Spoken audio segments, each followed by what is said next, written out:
এই ওলকপি গাছগুলো লাগানো হয়েছে। এই গাছ জল দিলে বড় হয়, সারের এতটা প্রয়োজন হয় না, এর পাতা খাওয়া হয় না। ওলকপি ধীরে ধীরে হচ্ছে।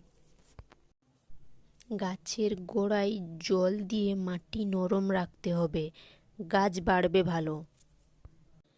এই কপিগুলো শীতের সময় বেশি হয়, এর পাতাগুলা খরগোশ খাবে।